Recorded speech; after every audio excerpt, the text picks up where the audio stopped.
Students, आज हम कर रहे हैं गुप्त साम्राज्य। इससे पहले अपने पढ़ा है मौर्य साम्राज्य। तो हमें ये देखना है कि मौर्य साम्राज्य के जस्ट बाद गुप्त साम्राज्य नहीं है। मौर्य साम्राज्य के बाद में कोई एक शक्ति नहीं रही जिन्होंने पूरे भारत में राज किया हो। अपने कह सकते हैं कि उत्तर भारत में तो पहले शुंग वंश की स्थापना हुई, उसके बाद में कुषाण वंश यहाँ स्थापित हुआ है, इन्होंने राज किया है। लेकिन इनका राज उत्तर भारत में ही रहा है, दक्षिण में नहीं। और इसी समय दक्षिण में सातवाहन वंश का राज्य रहा। ये शक्तियां भी लंबे टाइम तक नहीं रही, इसी बीच बाहरी आक्रमण भी हुए हैं। तो इस सारे काल को मौर्योत्तर काल के नाम से जाना जाता है। उसके बाद ही आता है गुप्त साम्राज्य। अपने कह सकते हैं कि जिस तरीके से केंद्रीय शासन पूरा मौर्य साम्राज्य में था, वैसे ही गुप्त साम्राज्य में रहा है। यानी एक बड़ी शक्ति मौर्य के बाद गुप्त साम्राज्य। तो इसमें जो पहला राजा है उसकी बात करते हैं अपने, श्रीगुप्त। तो इसको गुप्त साम्राज्य का आदिराज कहा गया है।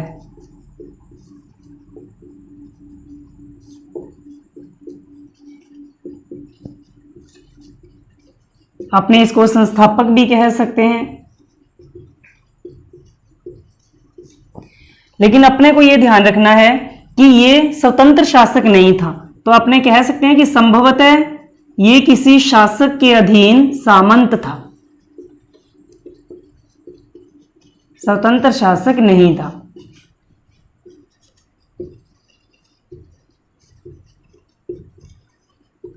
वो पता चलता है इसकी उपाधि से, महाराज की उपाधि इसने ग्रहण की है। ज्यादातर ये सामंत होते थे जो महाराज की उपाधि धारण करते थे, और जब स्वतंत्र राजा ये बनते थे तो महाराजाधिराज की उपाधि धारण करते थे। वो अपने देखेंगे चंद्रगुप्त प्रथम ने धारण की है महाराजाधिराज की उपाधि। और इसका जो टाइम पीरियड है ये 240 से 280 ईस्वी के लगभग माना जाता है। इसके बाद में जो दूसरा शासक हुआ वो है घटोत्कच। घटोत्कच का टाइम पीरियड 280 ईस्वी से 319 ईस्वी तक माना जाता है। और घटोत्कच के बारे में कोई विशेष बात नहीं है। अपने को बस इतना ध्यान रखना है कि इसे जो पूना ताम्रपत्र है इसमें गुप्त वंश का प्रथम शासक बताया गया है।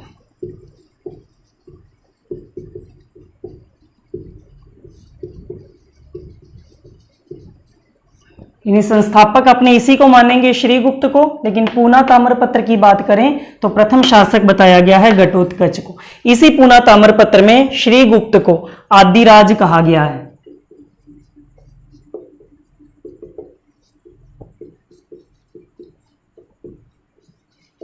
अब ये जो पूना ताम्रपत्र है ये क्यों इंपॉर्टेंट है, ये अपने बात कर लेते हैं। पूना ताम्रपत्र प्रभावती गुप्त ये शासिका रही हैं भारत की, इनका ताम्रपत्र है, ताम्रपत्र अभिलेख।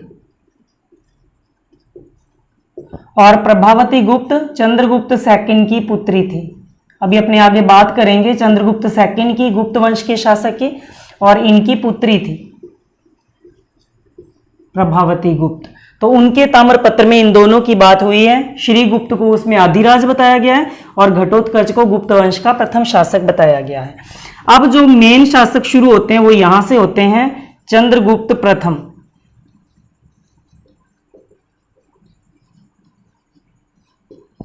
चंद्रगुप्त प्रथम का टाइम पीरियड 319 ईस्वी से लेकर 335 ईस्वी तक रहा। इनकी जो मेन खास बातें हैं वो अपने देखेंगे। एक तो ये कि जैसे ही ये शासक बने इन्होंने गुप्त संवत शुरू किया था। संवत यानी कैलेंडर अपने कह सकते हैं, गुप्त संवत प्रारंभ किया शासक बनते ही। 319-20 ईस्वी। और इनकी विशेष बात कि इन्होंने लिच्छवी राजकुमारी या कह सकते हैं लिच्छवी वंश की राजकुमारी कुमार देवी से विवाह किया।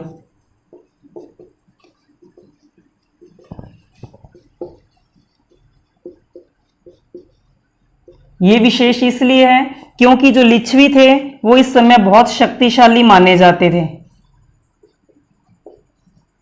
और इसके कारण चंद्रगुप्त के प्रभाव में वृद्धि हुई है। इसका प्रभाव बढ़ा उससे विवाह करने के कारण लिच्छवी राजकुमारी से। और ये जो लिच्छवी थे ये जनपद था उत्तरी बिहार में, उत्तरी बिहार में ये रहते थे। और चंद्रगुप्त फर्स्ट की अपने बात करें तो इन्होंने महाराजा धीराज की उपाधि धारण की।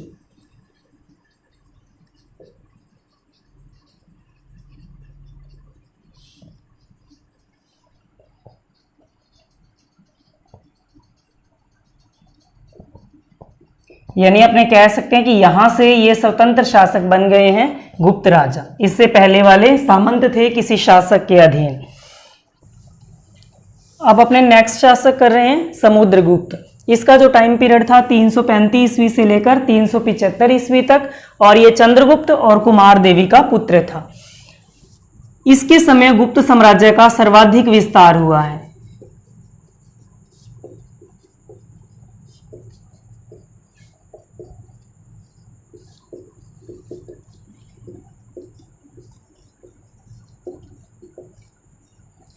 और इसके समय राजनीतिक और सांस्कृतिक दोनों ही दृष्टि से गुप्त काल की बहुत उन्नति हुई है, यानी कला के क्षेत्र में भी और प्रशासन के क्षेत्र में भी।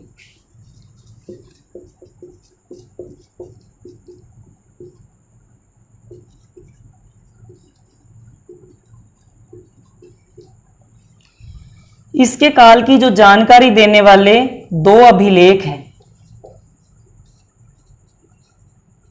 समुद्रगुप्त की जानकारी से संबंधित।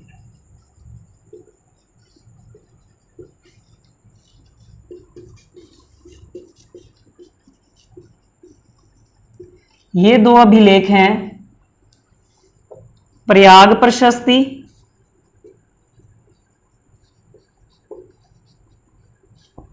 और एरन अभिलेख।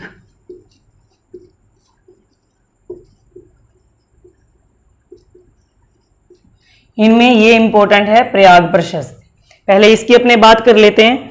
इसकी अपने मौर्य काल में भी बात की थी कि प्रयाग प्रशस्ति मूलतः कौशाम्बी में लगवाई गई थी अशोक के द्वारा और अकबर ने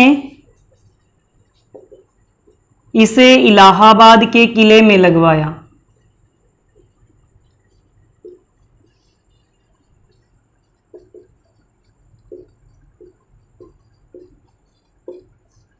कौशाम्बी भी इलाहाबाद वाला एरिया ही है, लेकिन यहां ये किले में नहीं है। अकबर ने इसे किले में लगवाया था इलाहाबाद के। तो ये जो बात कर रहे हैं अपने प्रयाग प्रशस्ति की, इसी के ऊपर तो अशोक का लेख है और उसके बाद इस पर आ जाता है समुद्रगुप्त का लेख। और समुद्रगुप्त से संबंधित जो जानकारी है प्रशस्ति है, प्रशस्ति का मतलब जो उसकी प्रशंसा में लिखा गया, ये लिखवाया है हरिशेन ने, जो समुद्रगुप्त का दरबारी था।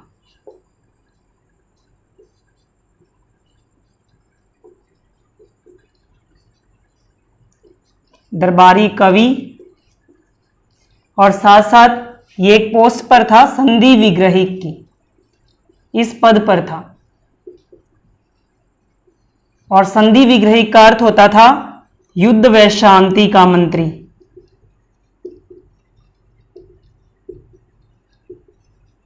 और साथ में विदेश मंत्री। तो इस पद पर भी था हरिशेन। इसने ये प्रशस्ति लिखवाई थी प्रयाग प्रशस्ति, जिस पर समुद्रगुप्त के बारे में वर्णन किया गया। और प्रयाग प्रशस्ति के अंदर समुद्रगुप्त की विजयों की जानकारी मिलती है।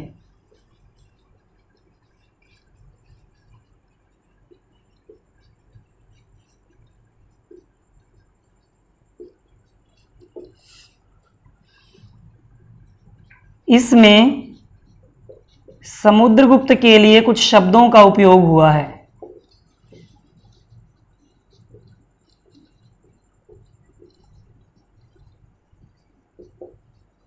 जैसे कविराज, लाख गायों का दानी,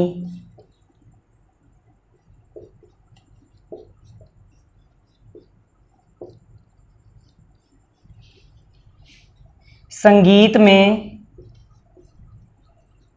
नारद व गुरु तुम्बरु को लज्जित करने वाला,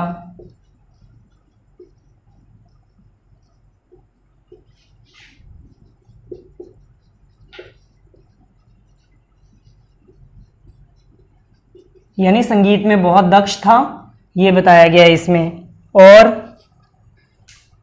100 युद्धों का विजेता,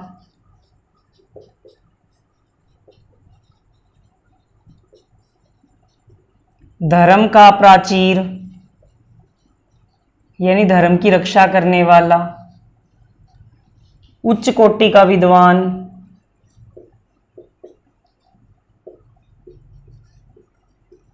तो ये सारा प्रयाग प्रशस्ति में मिलता है समुद्रगुप्त की प्रशंसा में। और अपने को ये ध्यान रखना है कि समुद्रगुप्त ने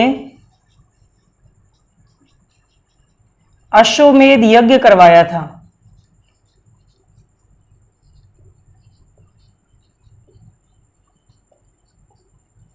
कोई भी राजा अगर ये यज्ञ करता है तो बहुत महान शासक माना जाता है, महानता को सिद्ध करने के लिए यज्ञ होता है। इस यज्ञ में क्या है, राजा यज्ञ करने के उपरांत एक घोड़ा छोड़ता था और वो घोड़ा जिस जिस क्षेत्र से गुजरता था वो राजा के क्षेत्र माने जाते थे। और यदि उसको कोई चुनौती देना चाहता तो वो घोड़े को रोकता और उसको समुद्रगुप्त से युद्ध करना पड़ता था। तो जब कोई शासक बहुत ज़्यादा शक्तिशाली होता था और उसको ऐसा लगता था कि उसको चुनौती देने वाला कोई नहीं है, तभी वो इस प्रकार का यज्ञ करता था। जैसे ये था अश्वमेध यज्ञ। तो समुद्रगुप्त ने अश्वमेध यज्ञ करवाया था, लेकिन इसकी जानकारी प्रयाग प्रशस्ति से नहीं मिलती, ये हमें ध्यान रखना है।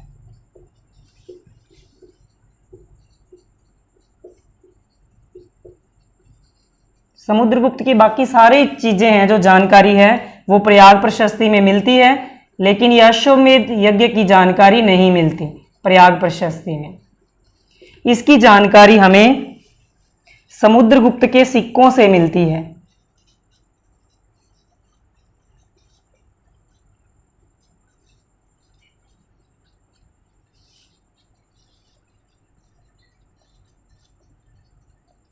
सिक्कों पर उसकी उपाधि मिली है अश्वमेध पराक्रम।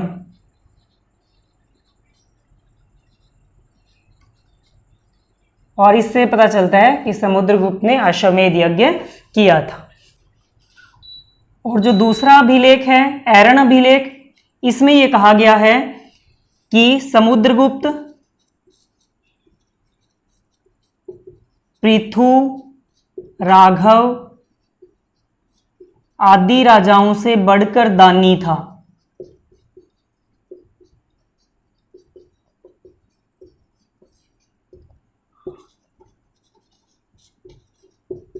यह प्रसन्न होने पर कुबेर,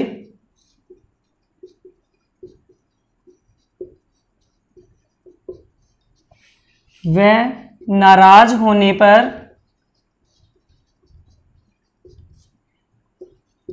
यमराज के समान था।